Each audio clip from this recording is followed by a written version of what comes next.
It was a Friday night when my wife told me she was going out with some friends from work. I didn't think much of it at first. She had gone out before, and I trusted her. But that night, she didn't come home. I stayed awake until dawn, waiting for the sound of her key turning in the lock. It never came. By morning, I was filled with both worry and suspicion. I tried calling her phone several times, but every call went unanswered. I convinced myself that maybe she had too much to drink and stayed with a friend.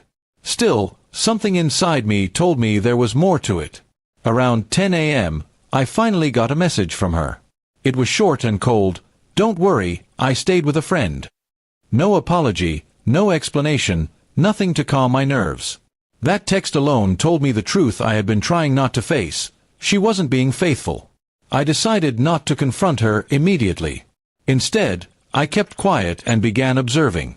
Over the next few days, her behavior only confirmed my suspicions. She was glued to her phone, smiling at texts she wouldn't share, and suddenly taking longer trips to the grocery store. It was obvious she thought I was blind. One night, after she went to bed, I checked the phone bill. The same number appeared dozens of times late at night. I dialed it, and a man answered. His voice alone made me furious, but I hung up without a word. That was enough proof. I didn't want a screaming match or drama. If she wanted to betray me, I would let her dig her own grave. My plan was simple: prepare everything quietly, and when the time was right, make sure she had nothing left to stand on. Over the next week, I moved money from our joint account into my personal one. I gathered documents, printed the phone records, and even made copies of her text conversations that I managed to catch. Piece by piece, I built my case.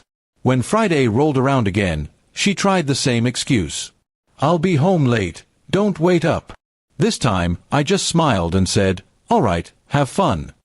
She looked relieved, almost too relieved, like she thought she had me fooled. That night, instead of waiting, I packed her belongings into boxes. Clothes, shoes, everything she had scattered around the house went neatly into the garage.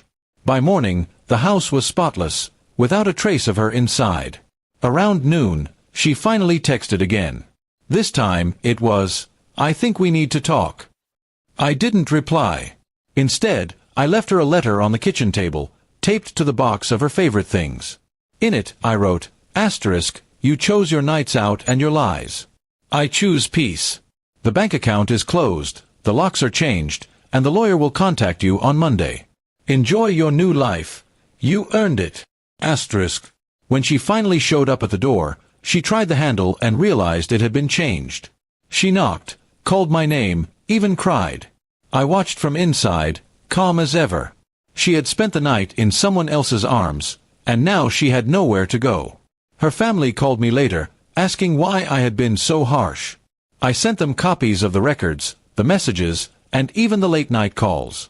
After that, the calls stopped. Everyone knew the truth. It wasn't easy letting go of years of marriage, but the weight of betrayal lifted the moment I closed the door on her for good. She wanted to play games, and she lost everything. For me, revenge wasn't about anger, it was about taking back control and finally walking away with dignity. And as she stood outside with her boxes, begging me to let her in, I realized I didn't feel hate anymore.